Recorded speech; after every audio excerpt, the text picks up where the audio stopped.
lisons la parole de Dieu ce matin dans le livre du 1er Samuel, le 9e chapitre. Nous allons lire le verset 5 jusqu'au verset 10. 1 Samuel 9, 5 à 10. Nous lisons au nom de notre Seigneur Jésus-Christ. Amen. Nous lisons 1 Samuel 9, 5 à 10. Ils étaient arrivés dans le pays des Pousses lorsque Saoul dit à son serviteur qui l'accompagnait, viens, retournons de peur que mon père, oubliant les années, ne soit en peine de nous. Le serviteur dit, voici, il y a dans cette ville un homme de Dieu, et c'est un homme considéré. Tout ce qu'il dit ne manque pas d'arriver. Allons-y donc, peut-être il nous fera connaître les chemins que nous devons prendre. Saoul dit à son serviteur, mais si nous allons, que porterons-nous à l'homme de Dieu? Car il n'y a plus de provisions dans nos sacs et nous n'avons aucun présent à offrir à l'homme de Dieu. Qu'est-ce que nous avons? Le serviteur reprit la parole et dit à Saoul, voici, j'ai sur moi le quart d'un cycle d'argent, je donnerai à l'homme de Dieu et il nous indiquera notre chemin. Autrefois en Israël, quand on allait consulter Dieu, on disait, venez et allons au voyant. Car celui qu'on appelle aujourd'hui prophète, s'appelait autrefois vaillant. Dis enfin, Saoul dit à son serviteur, tu as raison, viens, allons, et ils se rendirent à la ville où était l'homme de Dieu. Amen. Amen. On acclame la parole de Dieu.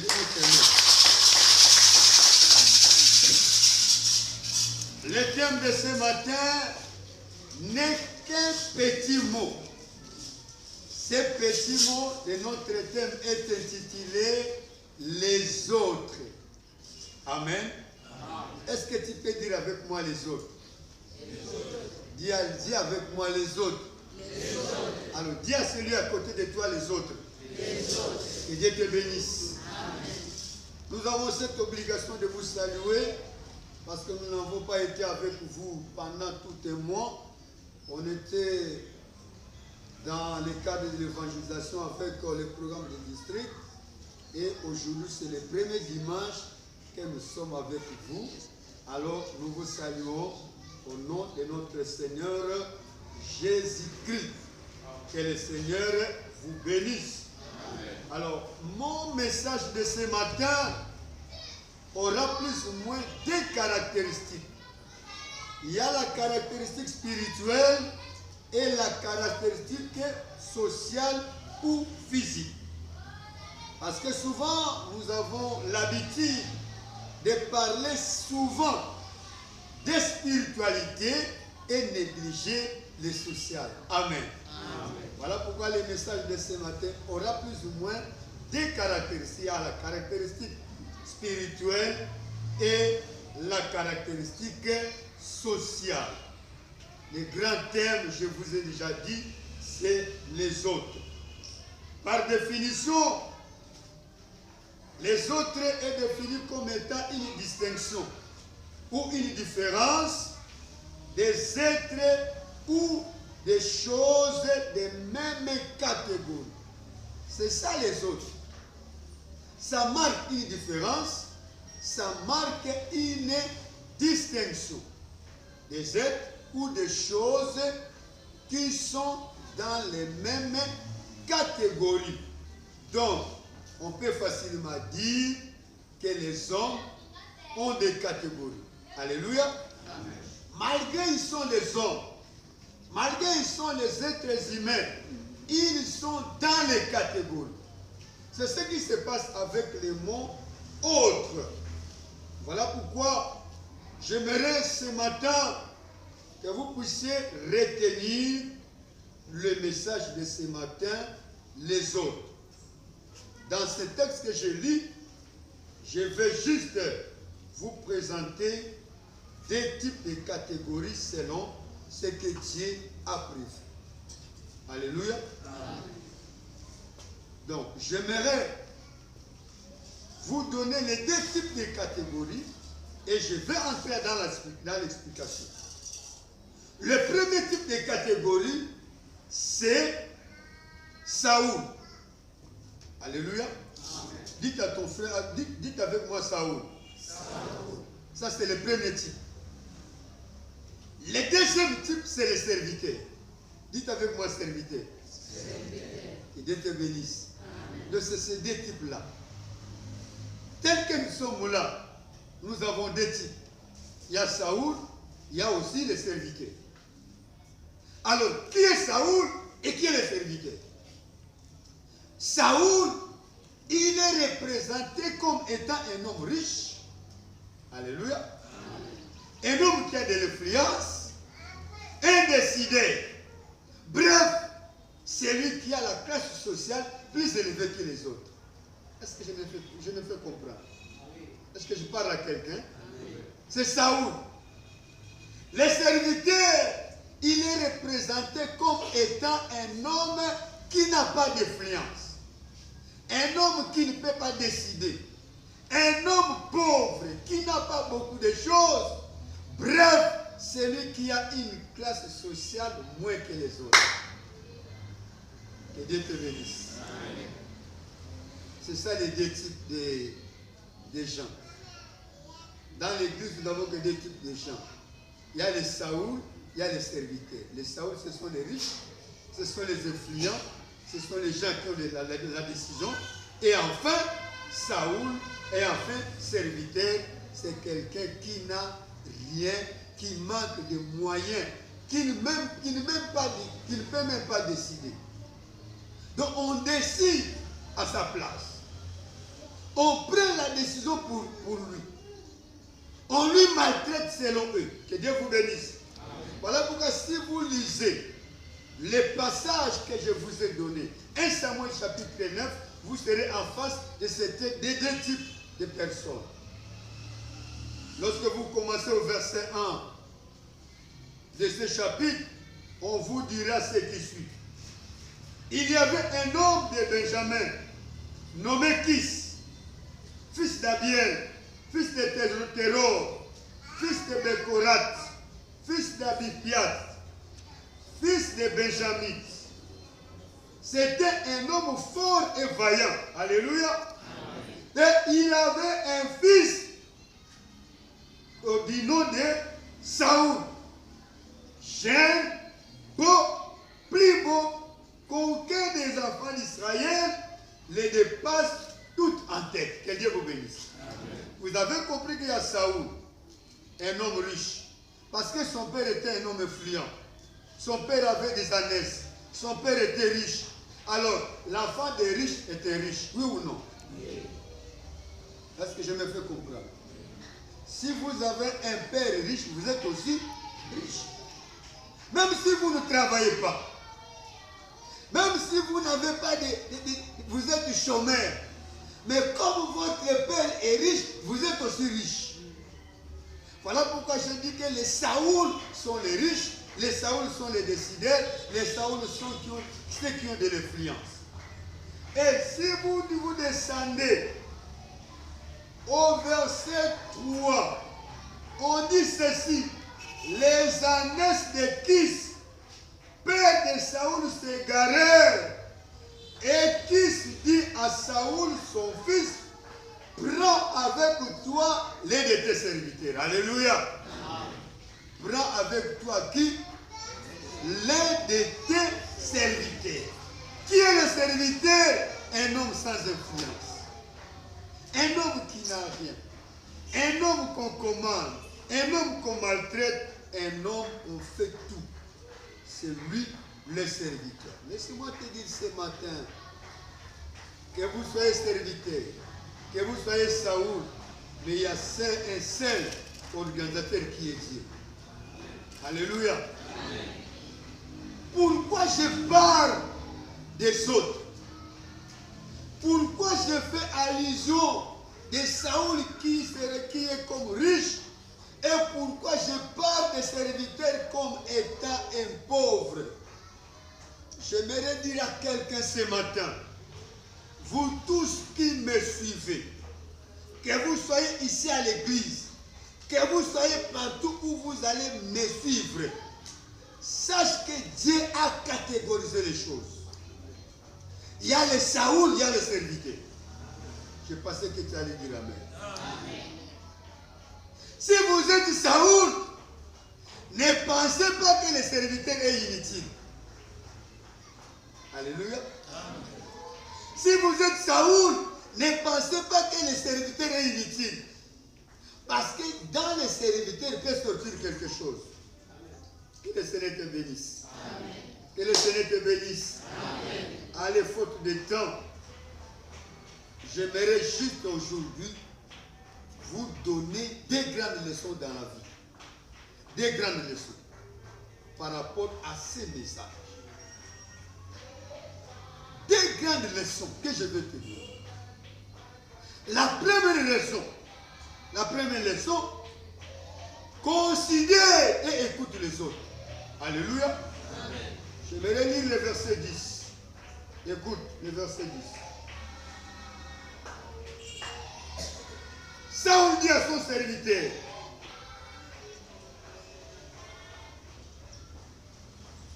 tu as raison.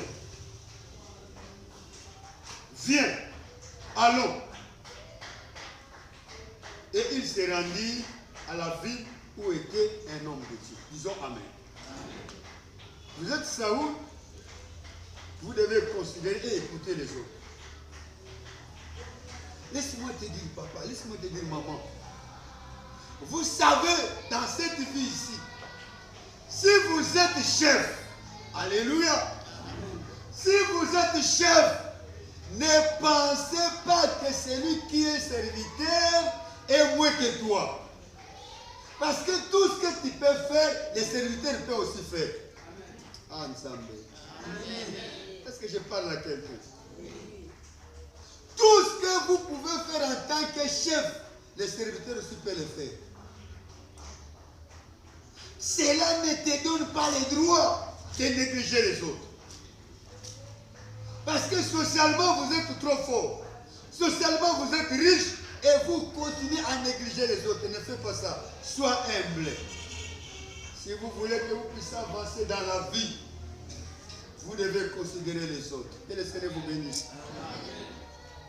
Les Saoul peut être ignorant, ne connaissant rien. Mais celui qui donne la possibilité, c'est son serviteur.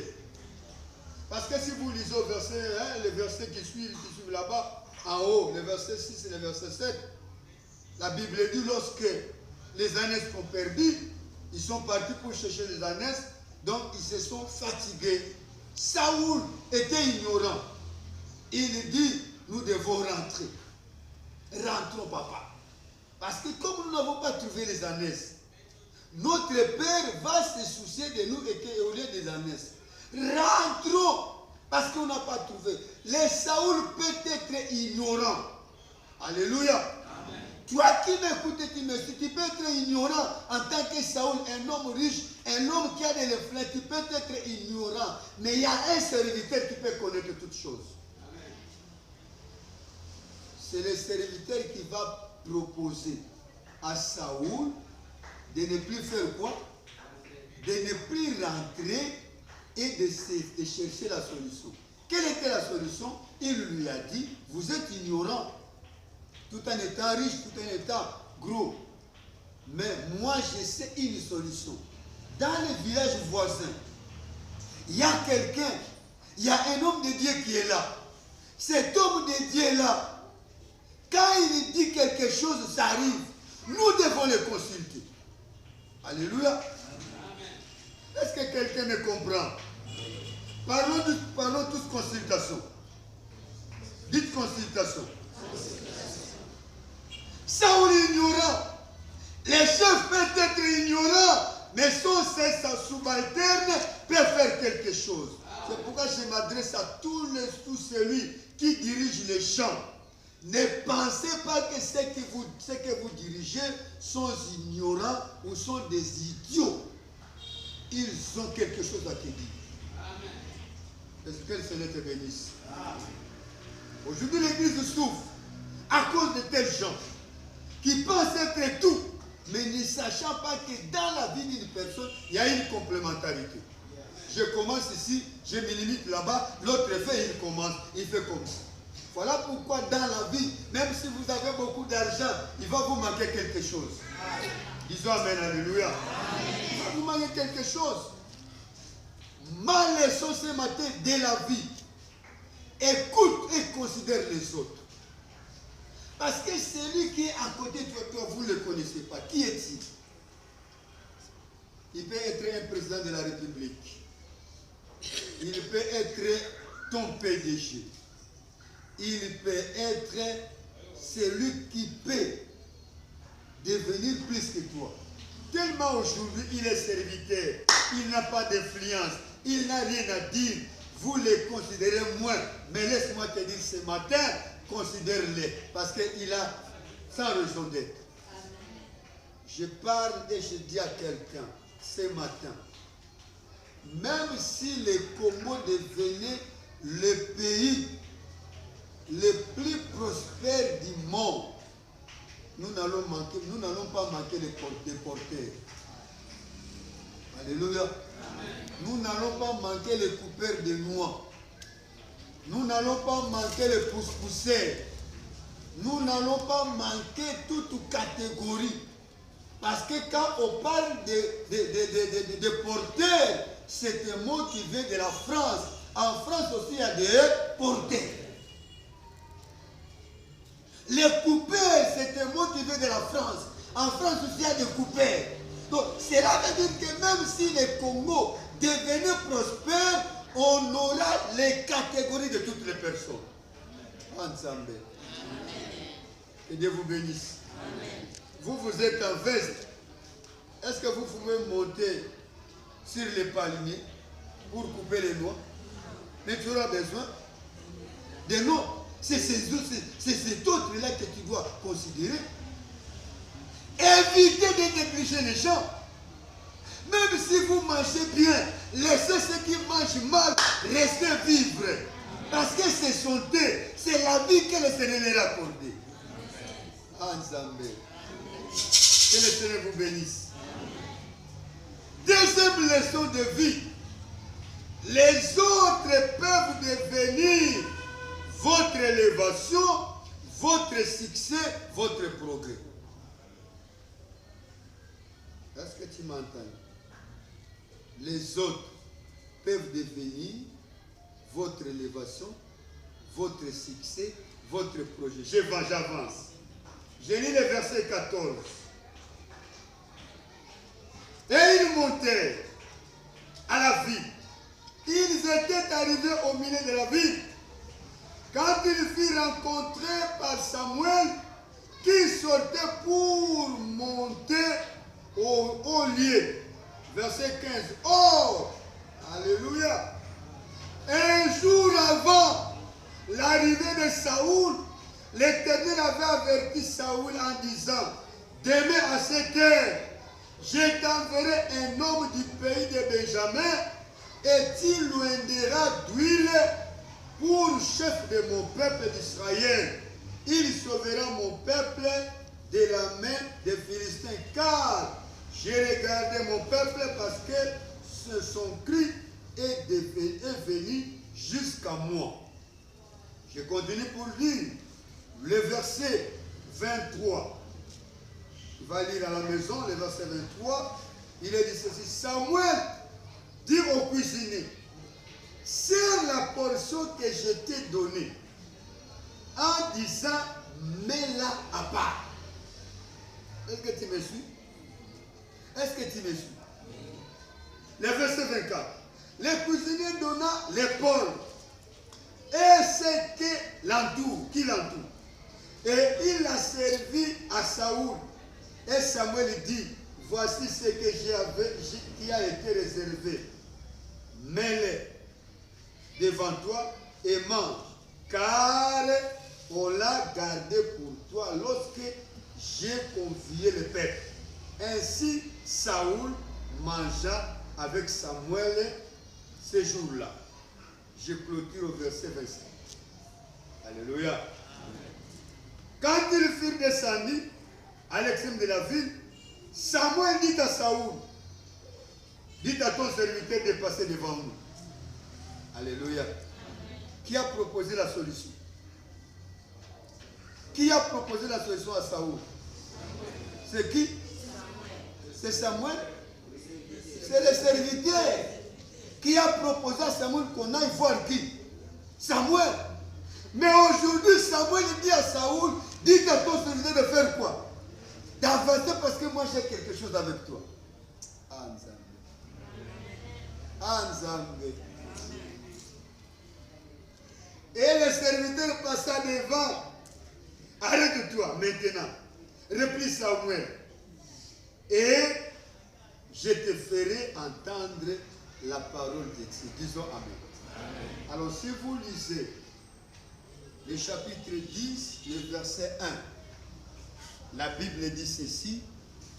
Samuel a pris la corne d'huile, il a oué Saoul pour lui dire, vous êtes aujourd'hui le roi du peuple de Dieu. Est-ce qu'on peut acclamer pour la parole de Dieu? Bien-aimé, laisse-moi te dire, les autres peuvent devenir ta bénédiction et ton élévation. Les autres peuvent devenir ton succès. Bien-aimé, c'est le serviteur qui propose à Saoul qu'on aille voir Samuel. C'est le serviteur qui a fait sortir son argent pour donner à qui? À Samuel. Mais qui est béni maintenant? C'est Saoul. Alléluia. C'est-à-dire que ce serviteur était devenu comme un tremplin pour la bénédiction de Saoul. J'aimerais dire à quelqu'un ce matin, peut-être celui à côté de toi peut être une bénédiction pour toi. Laisse-les les considérer comme toi tu les considères. J'ai dit à un homme ce matin, j'ai dit à une femme ce matin, vous qui me suivez, je vous dis, considérez vos femmes et considérez vos hommes. Si vous avez un serviteur chez vous, considérez-le. Parce qu'il peut être une bénédiction pour toi.